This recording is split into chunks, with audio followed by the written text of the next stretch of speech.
مرکز کی شان و شوکت احمد رضا کی رنگت، علم و ادب کا دھارا ہے جامعہ ہمارا، علم و ادب کا دھارا ہے جامعہ ہمارا۔ بتایا کہ اگر کسی انسان نے غیر اب یا غیر وصی سے یہ مطالبہ کیا کہ وہ صغیر کے اموال میں سے کسی مال کو مثل قیمت کے بدلے اس طور سے بیچ دیں کہ اصل شے کو اس کی ملک قرار دیں اور مبی کے ثمن کو خریدنے والے پر دین قرار دیں تاکہ واپسی ہو سکے، تو اب اس کی دو صورتیں ہیں، یا تو غیر اب اور غیر وصی نے صغیر کے مال کو یعنی اس مال کی جتنی قیمت ہے اس کے اضافے کے ساتھ بیچا ہوگا، مثل قیمت پر بڑھوتری کے ساتھ، اور اگر اس نے قیمت پر اضافے کے ذریعے مطلب اس کو بیچا ہے تو انہوں نے یہ فرمایا یہ بیچنا اس کا یعنی عین ہوگا اور وہ قرضے کا یعنی ادانے کا مالک ہوگا اور قرض کا مالک نہیں ہوگا۔ بھائی عبارت دیکھتے دیکھتے وصورت الاستدانتی، استدانے کی صورت یہ ہے ان یطلب انسان من غیر الابی، کہ غیر اب سے یا غیر وصی سے کوئی انسان صغیر کے اموال میں سے کسی مال کو مطالبہ کرے کہ وہ کچھ مال بیچ دے مثل قیمت کے ذریعے تاکہ اصل شے کو اس کی ملکیت اور مبیع کے ثمن کو اس پر دین قرار دیا جائے تاکہ اس کو وہ واپس کر سکے، لوٹا سکے۔ فَإِن بَاعَهُ مِنْهُ بِزِيَادَةٍ عَلَى قِيمَتِهِ، تو اگر اس نے اس مال کو اس کی قیمت کے زیادتی کے ساتھ بیچا، بیچنے والے تو فرماتے ہیں فَإِن بَاعَهُ مِنْهُ، اگر اس نے بیچا قیمت پر زیادتی کے بدلے فَهُوَ عَيْنُهُ، تو یہ جو اضافہ ہوا ہے یہ اس کا کیا ہے، عین میں شمار ہوگا، یعنی وہی الگ سے نہیں مانا جائے گا۔ وَإِنَّمَا مَلَكَ الْإِدَانَةَ، اور یہ ادانے کا مالک ہوا دینے والا، قرض کا مالک نہ ہوا۔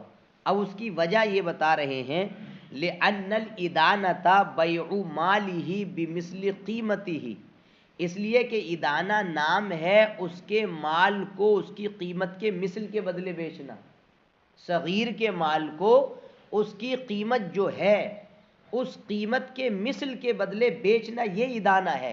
تو اس ادانے کا مالک ہوا نا وہ کون، بیچنے والا، جس انسان نے مطالبہ کیا ہے جس سے کہ بیچ دو، تو مطالب جس سے مطالبہ کیا گیا ہے تو وہ ادانے کا مالک ہوا۔ ادانے کا مالک کیا مطلب، یعنی صغیر کا مال جتنے میں بک سکتا ہے مثل قیمت کے بدلے اس کا مالک ہوا۔ ولم یملک القرض، آگے یہ کہا تھا وہ قرض کا مالک نہیں ہوا۔ اچھا، ولیس لہ ان یزوج عبدہ، یہ الگ شروع ہوا یہاں سے، اس کے لیے جائز نہیں ہوگا، کس کے لیے، یعنی جو بھی مطلب بیچنے والا ہے اور سرپرست کے لیے مولا علیہ کے ولی کے لیے یہ جائز نہیں ہوگا کہ وہ اپنے غلام کی یعنی اس کے غلام کی کیا کرا دے، شادی کرا دے۔ عبدہ میں جو ضمیر کا مرجع ہے وہ کیا ہے، صغیر، تو ولی کے لیے یہ جائز نہیں ہوگا کہ وہ صغیر کے غلام کی کیا کرا دے، شادی۔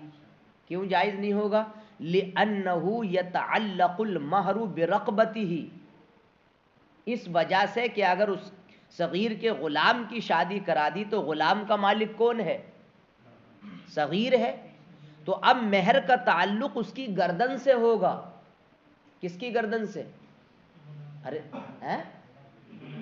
لِأَنَّهُ يَتَعَلَّقُ الْمَهْرُ بِرَقْبَتِهِ وَلَيْسَ لَهُ أَن يُزَوِّجَ عَبْدَهُ، اور اس ولی کے لیے جائز نہیں ہوگا کہ وہ اپنے غلام اس کے بچے کے غلام کی شادی کرائے، کیونکہ مہر اس کی غلام کی گردن سے متعلق ہوگا اور اس میں ضرر ہے۔ وَلَيْسَ لَهُ أَن يَبِيعَ مَالَهُ بِأَقَلَّ، اقل اس میں تفضیل جو ہوتا ہے وہ غیر منصرف ہوتا ہے وزن فعل اور وصف کی بنیاد پر، تو یہاں اس لیے زبر پڑھا جاتا ہے۔ وَلَيْسَ لَهُ أَن يَبِيعَ مَا لَهُ، اور ولی کے لیے یہ روا نہیں ہوگا کہ وہ مولا علیہ کے مال کو، سمجھے، یعنی اس مال کی قیمت سے اقل میں بیچ ڈالے، اتنی مقدار میں کہ جس میں لوگ عادتاً نقصان نہیں اٹھاتے ہیں۔ مطلب اس کا یہ دیکھیے، غبن کی دو قسمیں ہیں، آپ نے بہاری شریعت میں پڑھی ہوں گی، ایک غبن یسیر ہے اور ایک غبن فاحش ہے۔ غبن یسیر اس غبن کو کہتے ہیں جو معمولی نقصان ہو، یعنی جو شے ہے اس شے کی قیمت لگانے والوں کے اندازے سے باہر نہ ہو۔ مثلا کوئی چیز مثال کے طور پر مطلب یہ ہے کہ 10 روپے میں خریدی گئی اور قیمت لگانے والوں نے اس کی قیمت کتنے میں لگائی؟ 8 روپیہ، تو کتنا غبن یسیر ہوا؟ 2 روپے کا۔ یہ غبن یسیر ہے، یہ چلتا ہے عام طور پر، لوگ اس میں یعنی زیادہ مطلب افسوس نہیں کرتے ہیں۔ اور اگر غبن فاحش ہے، غبن فاحش کا مطلب یہ ہے کہ قیمت لگانے والوں کے اندازے سے وہ باہر ہو، 10 روپے میں خریدی تھی مگر بعد میں کیا ہوئی، 5 ہی روپے میں اس کا کام کیا، تو 10 اور 5 یا 12 میں خریدی گئی تھی اور 5 میں اس کی قیمت لگانے والوں نے قیمت لگائی اور بیچ دی گئی 5 میں پھر بعد میں، تو یہ کیا ہے؟ غبن فاحش۔ تو غبن فاحش اور غبن یسیر کی یہ تفصیل بہار شریعت میں ذکر کی گئی ہے، اور اس میں انہوں نے یہ کہا ہے کہ سرپرست کے لیے یہ جائز نہیں ہوگا کہ وہ مولا علیہ کے مال کو اس مال کی قیمت سے اتنی اقل میں بیچ ڈالے کہ جس میں لوگ عام طور سے نقصان نہیں اٹھاتے ہیں، یعنی بہت زیادہ گھاٹے کے ساتھ اس کو کیا کر دے؟ بیچ ڈالے، تو یہ اس کے لیے جائز نہیں ہوگا۔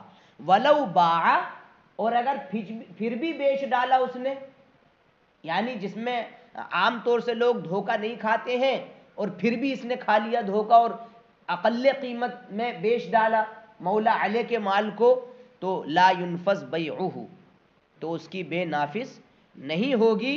کیوں؟ لأنہ ضرر فی حقہ، کیونکہ صغیر کے حق میں یہ کھلا ضرر ہے، یہ تو آپ بھی جانتے ہیں۔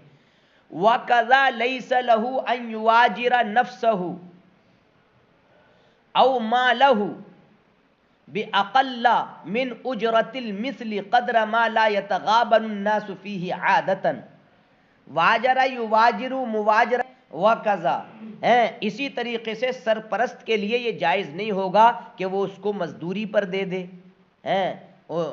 اجرت پر دے دے اس کو، یا اس کی ذات کو، یا اسی کو اجرت مثل سے بھی کم میں، اتنی مقدار کے اعتبار سے جس میں لوگ عادتاً دھوکہ نہیں کھاتے ہیں، یہ بھی اس کے لیے جائز نہیں ہوگا۔ وَلَيْسَ لَهُ أَن يَشْتَرِيَ بِمَالِهِ شَيْئًا بِأَكْثَرَ مِنْ قِيمَتِهِ قَدْرَ مَا لَا يَتَغَابَنُ النَّاسُ فِيهِ عَادَةً لِمَا قُلْنَا، یوں ہی اس سرپرست کے لیے یہ بھی جائز نہیں ہوگا کہ وہ اس صغیر کے مال کو اس کی قیمت سے زیادہ میں خرید لے، جتنی مال کی قیمت ہے اس سے بہت زیادہ قیمت کے بدلے اس کے مال کو خرید لے، اتنے بدلے میں خرید لے جس میں لوگ عادتاً ایک دوسرے کے ساتھ دھوکہ نہیں اٹھاتے ہیں۔ وجہ وہی ہے کہ ضرر ہے، یہ صورت ضرر کو شامل ہے، اس وجہ سے نہیں ہوگا۔ وَلَوِ اشْتَرَىٰ، اور اگر خرید لیا پھر بھی، یعنی قیمت سے زیادہ کے بدلے میں اس کو خرید لیا، تو اس کا خریدنا ہو کیا جائے گا؟ نافذ، کیونکہ آپ نے پڑھا ہے کہ شرع یہ موقوف نہیں ہوتا ہے، بے کا تو توقف ہو جاتا ہے بیچنے کا، لیکن شرع کیا ہو جاتا ہے؟ نافذ ہو جاتا ہے۔ وَيَكُونُ الْمُشْتَرَىٰ لَهُ، اور مشترا اسی کے لیے ہوگا، یعنی جو خریدا گیا ہے وہ کس کا ہوگا؟ جس کے لیے وہ خریدا گیا۔ کیوں؟ لِأَنَّ الشِّرَاءَ وُجِدَ نِفَاذًا عَلَى الْمُشْتَرِي، اس لیے کہ شرع یہ مشتری پر نفاذ کے طور پر پایا گیا ہے۔ وَلَهُ أَن يَقْبَلَ الْهِبَةَ وَالصَّدْقَةَ وَالْوَصِيَّةَ، اور اب یہاں سے اس کا یہ مسئلہ چل رہا ہے کہ اس کے لیے یہ جائز ہوگا، وَلَلْهِبَةَ وَالصَّدْقَةَ وَالْوَصِيَّةَ، اس کے لیے یہ روا ہوگا کہ وہ ہبہ اور صدقہ اور وصیت کو کیا کرے؟ قبول کرے. لِأَنَّ ذَلِكَ نَفْعُ مَحْضٍ، اس لیے کہ یہ خالص نفع ہے. تو اس میں تینوں میں کیا گھاٹا ہے صغیر کا؟ ہبہ میں تو آ ہی رہا ہے.